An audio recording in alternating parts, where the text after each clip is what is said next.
you didn't have the recovery time, it would be painful. Do you want my honest response? Yeah, I would like to know what you think about cheat days.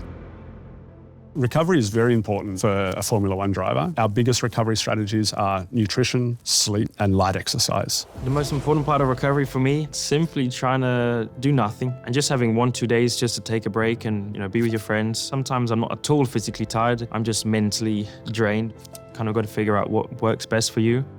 I think for me, the most important thing is normally hydration. When you start losing 2 to 3 kilos of fluid and body mass, it's pretty tough. By the end, you need to get your hydration back up. The most important thing for us post-race is nutrition straight away. When he's out of the car, he'll have a nutrition snack or a protein shake. And then after his meetings, we'll have a bigger meal before he gets on a flight. Not only is the content of the food absolutely key, but also the timing of that. So maybe what I have on a Monday and Tuesday after a race is more recovery-based than what my food might be on a Thursday or a Friday. Trying to get the right meals in at roughly the right time is very important. In some ways, you almost have to force yourself to get into the right eating schedule as well. By the end of the race, the adrenaline is still very much pumping through. You're not that hungry, your appetite's not that big, but you need to eat, especially in the back-to-back weekends.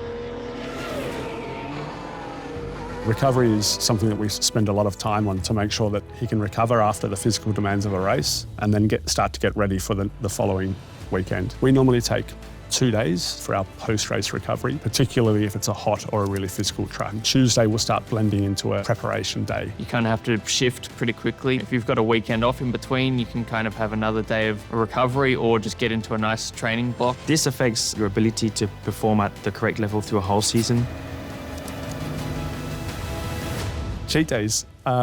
We give cheat days sometimes, yeah, in a specific time and place to keep the athlete happy. Definitely not banned. I think having the right balance is important. We're not robots, we are athletes, but you need to have some soul food every now and again. Oscar likes eating. In his time off over Christmas, he'll have some cheat days. You can't not around that time. However, once we're in season, cheat days are very rare. There may occasionally be a little cheat meal, some ice cream with some fruit. You want to come into a lovely club sandwich or a bit of a burger. Kind of resisting those things, and the Optimum nutrition bars post-training can taste just as good and take away that need for wanting to go and eat something that I shouldn't have. Optimum nutrition products have been great. The protein shakes that we have are brilliant. They obviously help with the cravings, and protein helps you feel full. I have my favorites of everything. Normally shakes are my go-to. Vanilla for me is all I need. Maybe every now and then a chocolate, but nothing more fancy than that. This is the perfect post-exercise fuel. How do we use these products in a clever way to fill those nutritional gaps? This is my favorite flavor. I'm a sweet tooth. A flavor that is double rich chocolate.